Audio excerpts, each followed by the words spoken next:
What does it mean to have brown skin? It's a little difficult to explain, but it's certainly something I'm aware of, especially living in Des Moines. It's the pressure to represent your community and your culture successfully. Part of that pressure is dissecting what is or what isn't subconscious prejudice towards you, or just prejudice. It's fighting for a voice, usually your own. It's going through adversities quietly because you think they're not worth saying out loud. But they are. And the victories, they're worth it too. So tonight, we hear from 3 leaders of color and the impact on this community. We hear their victories and we hear their challenges. Tonight, you get a glimpse of what it feels like and what it takes to live in color. For 9 decades, Mary Campos has been on a mission for equality in central Iowa. She was my age when the civil rights movement was just beginning.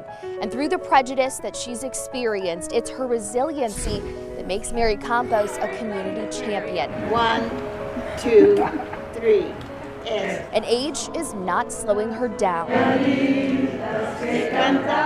For her milestone birthday, Mary Campos received a gift she hasn't held before, an honorary degree. And you can see the pure joy in her eyes. When she speaks, though, you start to understand what those eyes have seen. I don't want other people to go through the hurt that I've gone through. Campos grew up in a time where the photos were black and white, but equality was not. I realized that we were different, and I didn't like it because the other children were of different complexion, and sometimes they were kind of nasty, so I'd always defend whoever they were picking on. Over the years, in her fight for fairness, she's collected photos, letters, and awards, each one marking her triumph over hate. Many now on display at her Southside Senior Center. Good junk as far as I'm concerned, because it's work that I did in the community and getting acknowledged and trying to get people together to know how important it is to express an opinion. To know how she's gotten here, you need to know where she started. It was a decade before Rosa Parks refused to give up her seat when Mary Campos boarded a bus and sat down against the status quo. I was riding a bus and there was 3 African Americans back in the back of the bus.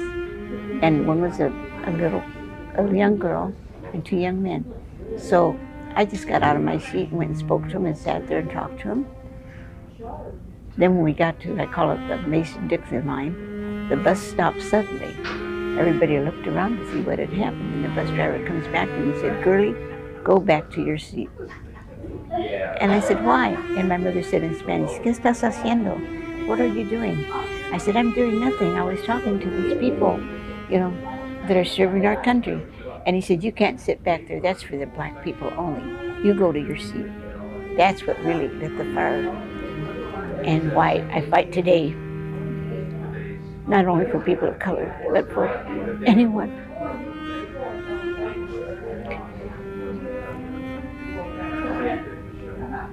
And it's surprising, even at 90 years old, I still have that passion. I still have that hurt feeling, and I don't want other people to be subjected to that. We're bigger than that. Too many of us have had to go through too many things. Campos knew she had to do more. She found a mentor and a Des Moines champion for the poor, Evelyn K. Davis, and human rights leader, Edna Griffin. They were the ones that really supported my feelings, and we knew that we had to make a change. And I still have those strong feelings because I don't want, in the 21st century, for these young men and women, for lack of education or acceptance, to be treated as I was treated. Campos was treated as a second-class citizen as she attempted to enter the workforce. I looked for a job and I was told that although I had good qualifications, the white girls in the office, they didn't know how they handle a brown-skinned person. That's when I first found out what it was to be of another color. What was going through your head when that was said to you? I was very upset and angry. She channeled that anger into advocacy, co-founding Iowa's Brown and Black Presidential Forum, making sure minorities have a seat at the table in the political process. Representative Wayne Ford and I said to him in 1985, we were standing in line at a Democratic convention. I said, Wayne, I said, you know, think about it. When do they call on us? When it's time to be elected. I want a place in the Democratic Party's table. I want a Hispanic caucus, and you need a Black American caucus. Campos didn't just co-chair the forum. She took it upon herself to address the President of the United States directly. We are not untouchable. We are the public. And so if you feel like saying thank you, good morning, I'm sorry, that's what we should do. And today, she says the discussion must continue. You know, racism is alive. People need to realize that. But you're no different than I am. You were born the same way I was. Campos is still working for equal opportunity in any way she can. She's never given up on the idea that true equality is possible. We are very capable, but the first person you have to believe in is yourself. And as friends celebrate her 90th birthday, they realize the greatest gift is the one Mary Campos has given them. We must treasure that freedom that we have, you know, the liberties that we have, and we must help those that need help.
As the first Indian American elected to the Johnston City Council, Suresh Reddy wants to use his skills to help improve the community. But it hasn't always been easy getting to this point.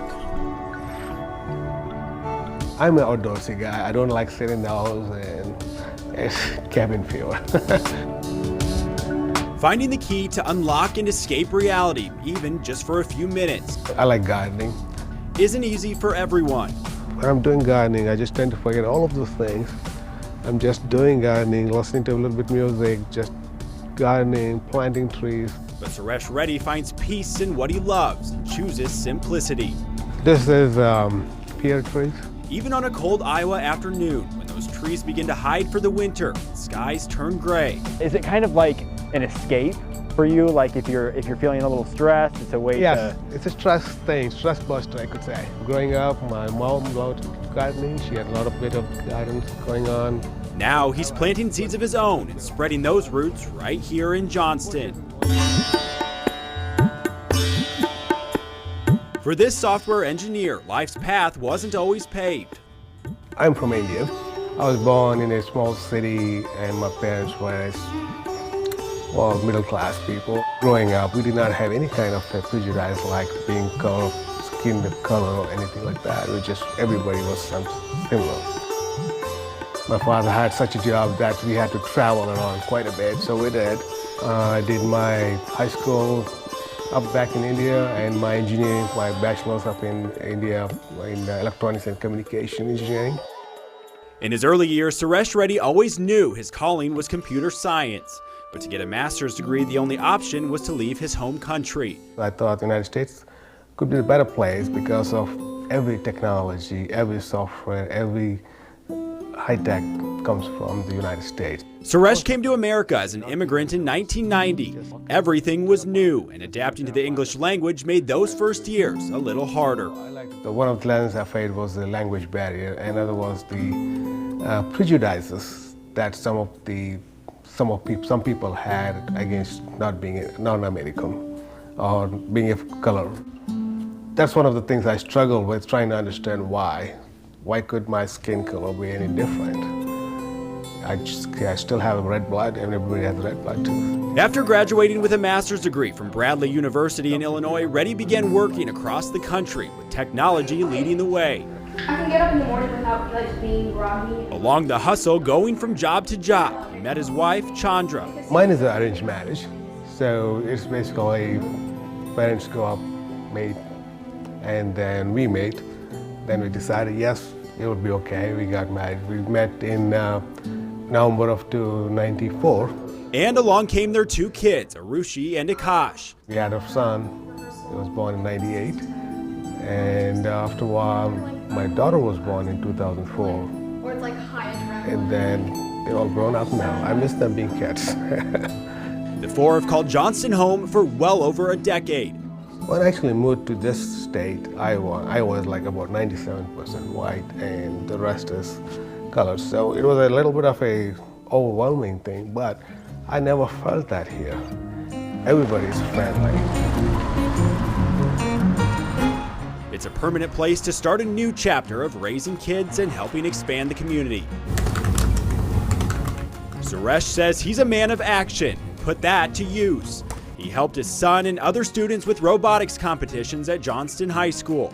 It helped me come out of my comfort zone. In 2017, that confidence boost and determination opened another door.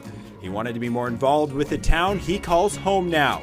That's when he became a board member of Johnston Planning and Zoning Commission. Now he's beginning a new adventure at City Hall as the first Indian American elected a seat to the City Council. What was your reaction when you saw that you were one of the winners of that election? Oh, that was exciting. I somewhat had a feeling that I would win. Because the amount of time we spent talking to people, everybody was jumping, everybody was like happy for us. Opening a floodgate for others with his same ambition. I thought maybe one of the things I was thinking was that getting involved in myself and being a man of color, and that could also help them to understand that, hey, he could win, why can't I? On this new journey, in the midst of a busy schedule, there's always something to look forward to. And Suresh gives others a reason to keep pushing forward to become a better person. Life is full of challenges, so everything is a challenge. So as I see in my life that a challenge happens, solve it, go to the next challenge.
It was the very opposite idea of what we thought America was.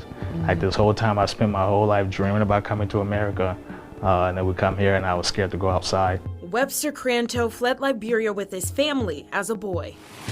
I used to ask when we're going back, not realizing this was a permanent solution for us. What he didn't know is that he would trade a war for a struggle in America. We fled the war, the Second Liberian Civil War, before it got really bad around 94, 95.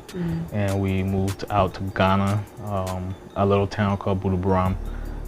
It was a refugee camp, actually not a town. When he eventually landed in America, it was far from a dream. His new home was in Champaign, Illinois, in the projects. It was about seven or eight of us. We all lived in there. It was concrete floors. We just slept right on the concrete, just like kind of throw a blanket on the concrete floor and slept there. In our eyes, it was still better than where we came from.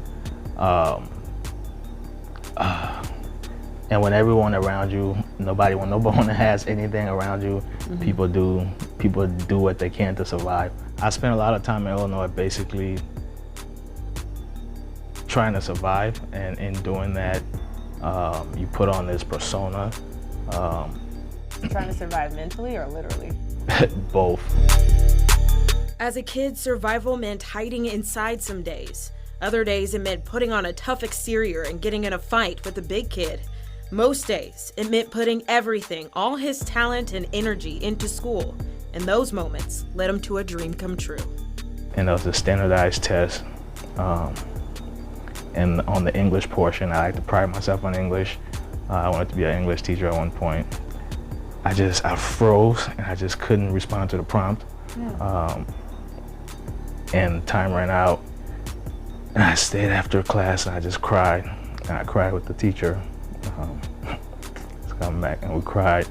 And she told me that the fact that I'm there, the fact that I'm crying, the fact that I care that much, it already showed that I was gonna do more than other people. What he didn't know is in that moment full of tears, what felt like shame would evolve into pride, leadership, and the realization that no matter what he looked like, he can still be everything he dreamed of.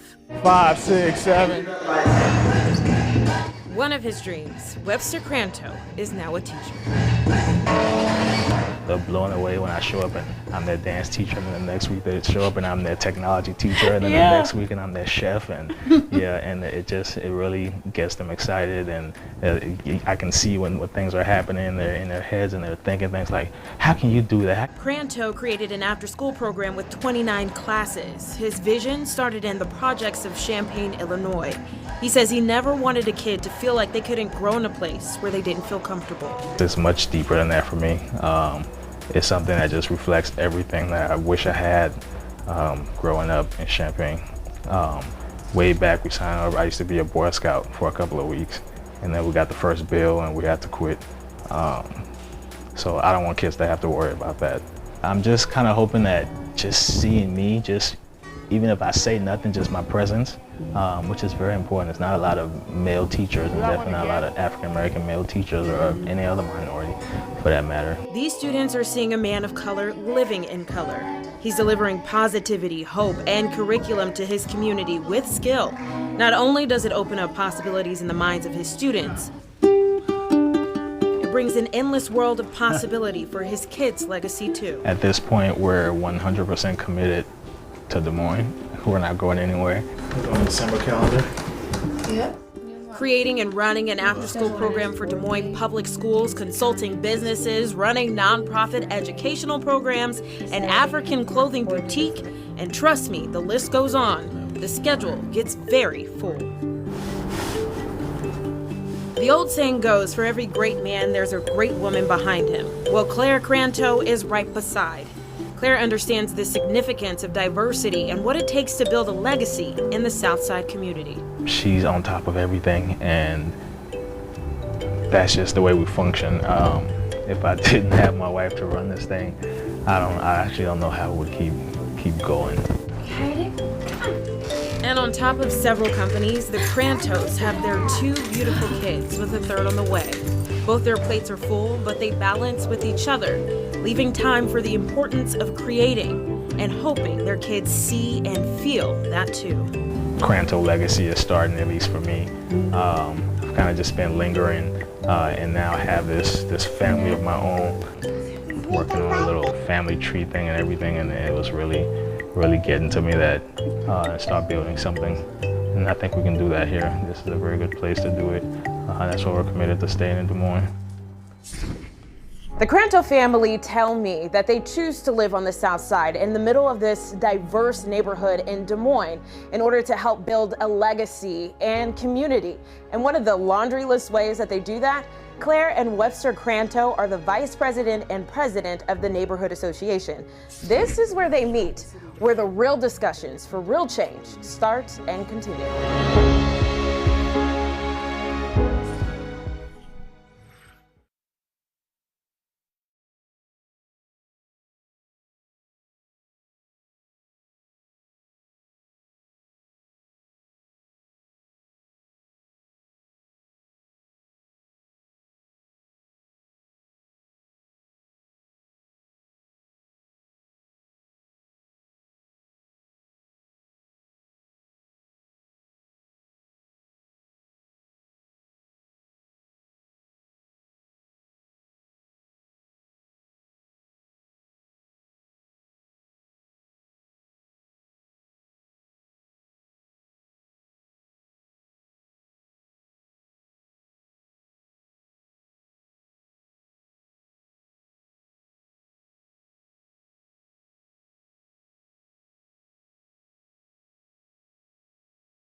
When we first came here, it felt natural to go and try and locate the neighborhood association, just because that's something I never even knew was possible. There was no such thing in the neighborhoods that I grew up in Champaign and throughout Illinois. Webb saw the sign. He's like, Claire, we're going to go to that meeting and I'm going to become president of that neighborhood association. I didn't want to tell that. Oh, well, okay. When I grew up here in Des Moines, I know how Des Moines went from pretty much there's little to nothing for after-school activities to now they're starting to actually sprout out. So it makes a big difference. Well, the Neighborhood Association started in 1999, wasn't it? And I was a member, and then in the third year, I became president of the association. All of us are older, and we know that we need younger people. And in order for the whole neighborhood association to thrive and continue, you need the younger residents. Because this is probably one of the most diverse groups I've sat in and like talked to all at once. Do you think that culturally they also bring a perspective to you that is important to run this neighborhood association? It's generational culture, and then it's Webster's, his background, his culture, and but this area is multicultural. We were really drawn to this area because of that diversity, and raising our kids here, we want them, because I mean, they're gonna have playmates with kids in the neighborhood. We want them to feel represented, like they're not the only ones that have a different skin color, and that's important to us. But let's talk about National Night Out and what all goes into that and why it's such a staple of the neighborhood association. We have to make connections with people in the neighborhood. We have to make connections with people in the city to make National Night Out happen. And I'm all over the place talking to this person, trying to figure out services for people. And there was a family at National Night Out. She had adopted African American kids. It was a Caucasian lady. I remember her asking a bunch of questions about services and things, and I remember trying to put her in touch with different organizations that might be able to help her with the kids' hair, which is different from the hair that she was used to taking care of. My parents didn't talk English, they talk Spanish. So usually like parent newsletters go out and they're usually in English. And most of the time parents look at them and say, I don't understand this. A lot of students have those opportunities and they need at least a little bit of guidance, somebody to help them find that light. Because sometimes you're just so lost in your everyday troubles that you don't realize that light's right in front of you and you just need a little bit of push towards it. What do you have to do to make sure that this neighborhood, this particular city, the South Side, is on path? Even if I did nothing, I just showed up and spoke to people and talked to people and let them know where I'm from and what's going on in my neighborhood, that makes a difference. Leaders of color are needed to add perspective and culture to the growing city of Des Moines. Thank you for watching and following these stories that were created with understanding and from the heart. For Project Community, I'm Rhea Spickner.